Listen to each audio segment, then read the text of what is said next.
HOA thought they could get away with destroying my family's legacy over a petty bogus fine. They took a bulldozer to the cabin my grandfather built with his own 2 hands, the place that held every good memory I had of summer. They thought they were the kings of the lake and that I was just another homeowner they could steamroll. They really thought they had won, but they had no idea I was about to become their worst nightmare. They didn't just start a fight with a cabin owner. They started a war with the one man who could and would buy their entire kingdom right out from under them. If you enjoy stories about sweet revenge and watching corrupt power get precisely what it deserves, make sure to subscribe. You'll want to see how this story of ultimate malicious compliance unfolds. You have to understand, this wasn't just a building made of wood and nails. It was a time capsule. My grandfather purchased the plot in the late 1960s, long before the cookie-cutter mansions and perfectly manicured lawns of the Lakeview Estates HOA ever appeared. He got it for a song, a quiet piece of shoreline on a pristine, undeveloped lake. Over the course of 3 summers, he built the cabin himself. It wasn't big or fancy, but it was perfect. It smelled of cedar and old books. The floorboards had a familiar creak, and the stone fireplace was the heart of the home. It's where we'd gather after a long day of fishing and swimming, telling stories until we drifted off to the sound of crickets. I inherited the cabin after my grandparents passed away. It was my sanctuary, my escape from the city noise. For years, the community was idyllic. The HOA existed, sure, but it was a loose, informal thing, more like a neighborhood watch that organized the 4th of July barbecue. We'd all chip in a small, voluntary fee to help with the upkeep of the shared boat ramp. It was peaceful. It was neighborly. However, things then took a dark turn. About 5 years ago, the neighborhood started to change. The older, retired couples began selling their homes, and the new buyers were a different breed. They were city people with city money, and they brought their city attitudes with them. They saw our quiet lake community not as a retreat, but as a status symbol that needed refinement. And leading this new charge was a woman I'll call Brenda. Brenda got herself elected HOA president on a platform of improvement and protecting property values. In reality, her platform was all about control. She and her new board were drunk on the tiny sip of power an HOA gives you. Suddenly, there were rules for everything. The exact shade of white your fence could be, the maximum height for lawn gnomes, the approved species of flowers for your garden. It was tyranny by 1,000 petty regulations. My cabin, with its rustic charm, was a thorn in Brenda's side from day one. It didn't fit her vision of a sterile, uniform paradise. It was old. It was out of character. It was a blemish. But here's the kicker. My property was grandfathered in. The deed predated the formation of the HOA and its covenants, conditions, and restrictions, CC&Rs. I wasn't legally required to be a member, so I was immune to her ridiculous rules. My grandfather's foresight to never formally join the HOA was a shield he'd given me from the grave, and Brenda absolutely hated it. She couldn't stand that I was outside her grasp, so she started looking for a way in. First came the friendly reminders that my voluntary contribution to the Lake Fund was due. I politely reminded her it was voluntary. Then the letters got more demanding, calling it a lake access fee, as if she could charge me to use the lake my house was on. I ignored them. I knew my rights. My deed guaranteed me lake access. The HOA had no legal standing. Then came the fine that set it all in motion. A $500 citation for failure to maintain aesthetic uniformity. My crime? The cabin's natural cedar siding didn't match the beige vinyl the HOA now required. Since I wasn't a member and my cabin was exempt, the fine was completely illegitimate. I sent a formal letter via certified mail explaining, again, the legal status of my property. I stated that my cabin was not subject to the aesthetic covenants and that I would not be paying the fine. I thought that would be the end of it. I thought law and logic would win. I was so wrong. Brenda and her board didn't see my letter as a legal position, but as a declaration of war. Their lawyer, a slick, equally corrupt friend of Brenda's husband, found a legally dubious path forward. They started piling on late fees and penalties for the unpaid fine. While an HOA can place a lien for unpaid assessments on a member's property, doing so for bogus fines on a non-member's home is a much shakier legal ground, one they were happy to tread. They filed a lien against my property, claiming that I owed them thousands of dollars in fines and fees. Now this is where things went from bad to catastrophic. I had to go overseas for a few months for a critical work project. It was unavoidable. While I was gone, they made their move. They sent the foreclosure notices to the cabin itself, a property they knew I only used on weekends and holidays. It was a deliberate tactic to ensure I wouldn't see them in time to respond. With me entirely in the dark, they pushed for a foreclosure auction. I never showed up to defend myself because how could I? I was thousands of miles away and had no idea it was even happening. The HOA won by default, but they didn't want the cabin. They wanted it gone. The HOA itself bought the property at the auction for the price of the bogus lien, a property worth hundreds of thousands for a few $1,000s. And whose name was on the LLC that officially took the title? After some digging, I'd later find out it belonged to Brenda's brother-in-law. It was a conspiracy hiding in plain sight. The weekend I got back into the country, a friend who lived a few towns over called me. His voice was shaking. "You need to get to the lake," he said. "Right now." I drove the 2 hours in a state of cold dread.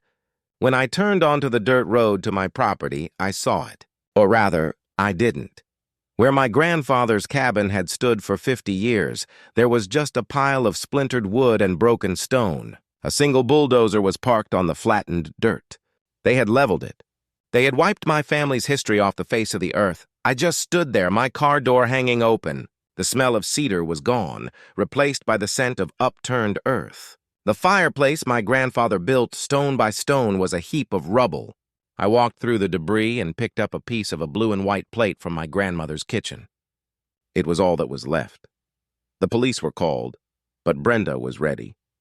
She showed up with her lawyer and a stack of papers. She calmly presented the foreclosure deed and the court order.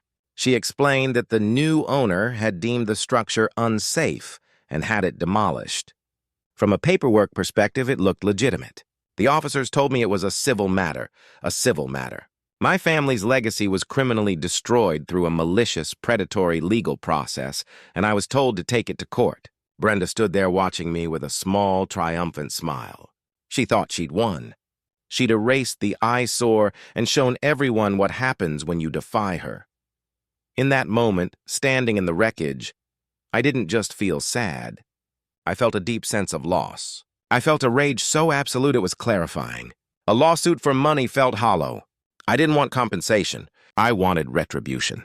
I tried to dismantle their entire world, just as they had dismantled mine. I looked past the rubble, past Brenda's smug face, toward their precious clubhouse, the seat of their power. And that's when the idea sparked. Don't just fight the queen. Take her castle. The first few months were a blur. I hired the best property lawyer I could find, and we filed a massive lawsuit for wrongful foreclosure. We named the HOA Brenda, the board, and her brother-in-law's LLC. Their lawyer buried us in paperwork, trying to bleed me dry. It was a classic war of attrition. While the lawyers fought, I was on a mission. We began reviewing every document related to the HOA and the surrounding land. We spent weeks in the county records office, our eyes glazing over from reading decades-old deeds and plat maps. We were looking for a silver bullet, and that's when I found it. It wasn't a silver bullet. It was a nuclear bomb. I was tracing the history of all the parcels of land. I noticed something odd about the plot where the large, fancy Lakeview Estates, clubhouse, and the main community boat dock were built. While all the residential lots had been sold off, the deed for that specific prime parcel of shoreline wasn't held by the HOA. The last recorded owner was the original Thompson Lake Development Corp. A little more digging showed that the company had gone bankrupt in 1978. Its assets were supposed to have been liquidated. My lawyer and I pulled the old bankruptcy files. And there it was, buried in a dusty ledger, one asset that was never properly sold or transferred. Parcel 4C, Lakeview County. That was it. That was the land under the clubhouse. It was a forgotten asset, a rounding error in a decades-old bankruptcy. My heart was pounding. We investigated how the HOA thought they had rights to it. We found a 10-year lease they'd signed with the bank back in the 80s to use the land. That lease had expired in 1993. It was never renewed. For nearly 30 years, the Lakeview Estates HOA had been operating as if it owned its most crucial piece of land. They built their clubhouse and private dock on property they were essentially occupying without permission. Their entire kingdom was built on a long-expired lease and the hope that no one would ever check the paperwork. When I explained it to my lawyer, he took off his glasses and just stared at me. "Are you thinking what I think you're thinking?" he asked. "They destroyed my home over a bogus $500 fine," I said. "I'm going to buy the land their clubhouse is sitting on for what amounts to pocket change for the bank that holds the paper." My lawyer broke into a grin. "This is the most beautifully malicious thing I have ever seen." The next part was a delicate dance. We couldn't inform the HOA. If Brenda caught wind of it, she'd rally the homeowners and they'd outbid me. My lawyer, through a series of discreet inquiries, tracked down the asset. After several bank mergers, the rights to that forgotten parcel were now technically held by a massive investment trust in Delaware. It took weeks to find the correct apartment, let alone the right person. We finally got in touch with a mid-level manager who was baffled. To him, it was just a line in a spreadsheet, an orphaned asset. It wasn't making money. It was a nuisance. We made an initial low-ball offer of $20,000. The negotiation was tense. They conducted their own research and returned with a counteroffer of $500,000. My heart sank, but it was a bluff. They had no interest in a small plot of land 1,000 miles away. I had to take the biggest gamble of my life. I took out a second mortgage on my primary home and liquidated a chunk of my retirement savings. It was every penny of security I had. I came back with a final offer of $150,000. It was just high enough for them to take it seriously. Then, 3 weeks of agonizing silence. I barely slept. Finally, on a Tuesday afternoon, my lawyer called. He said 3 words. They accepted. I collapsed into my chair, hit by a wave of pure terror and giddy, triumphant elation. The closing was quiet and electronic. For a month, I had to hold on to the biggest secret of my life, while Brenda and her cronies still thought they were kings. A few clicks, a wire transfer, and a digital signature. An email arrived in my inbox with a PDF attached. It was the recorded deed for Parcel 4C. My name was on it. I owned the land on which the HOA's clubhouse was situated. This moment needed to be personal. It needed to be savored. My lawyer sent a notice to the HOA board requesting an emergency community meeting to discuss a matter of urgent legal importance. The language was just corporate enough to sound threatening. We gave them 48 hours' notice. The meeting was to be held at the community clubhouse, their clubhouse, which was now, technically, my clubhouse. The night of the meeting, the clubhouse was packed. People were buzzing with rumors. Brenda and the board sat at the front, looking powerful. She tapped the microphone, a smug smile on her face. "Thank you all for coming," she began, then droned on for 10 minutes about lawn clippings. A power play. Finally, she sighed. "All right, let's get this over with. What is this urgent matter?" My lawyer said, "My client has a statement to make." I stood up and walked to the front of the room. I didn't take the microphone. I just stood there for a moment, letting the silence hang. I locked eyes with Brenda. Her smile faltered. "Good evening," I began. "Many of you know what this HOA did to my family's cabin, a property that was never legally subject to their rules." A murmur went through the crowd. Brenda's face hardened. "This board," I continued, pointing at them, "used a predatory legal process to take my land and destroy my home. They did this because they believe they have absolute power. And the symbol of that power is this very building." I paused. "For the past several months, I've been looking into the history of this land, and I discovered something interesting. The HOA has been operating this clubhouse and its docks on land they don't actually own." The room went dead silent. Brenda's face went from pink to a furious red. "That is an outrageous and slanderous accusation," she sputtered. "Is it?" I asked calmly. I held up a copy of the 1983 lease, which had expired. This lease expired in 1993. For nearly 3 decades, this HOA has been squatting. They have no ownership, no rights, and no authority over this land. The shock in the room was palpable. People were looking at each other, then at the board, all except Brenda. She stood up, her fists clenched. "This is ridiculous. This is our clubhouse." "That's where you're wrong, Brenda," I said, my voice like ice. "It's not your clubhouse." I held up the second document, the fresh, crisp deed with my name on it. "It's my clubhouse." I will never forget the look on her face. It was a kaleidoscope of confusion, disbelief, and dawning, gut-wrenching horror. "A trust in Delaware was quite happy to sell me the forgotten parcel it was sitting on," I explained to the stunned audience. "So I'm now your landlord.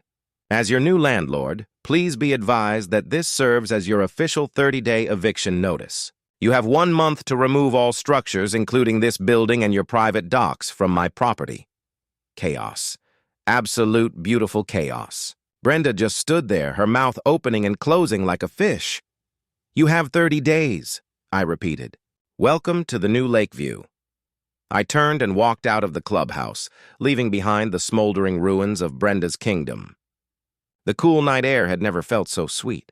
The aftermath was swift. True to my word, the next morning, a fencing company put up a fence around my new property line, blocking access to the clubhouse and the main community dock. Panic set in.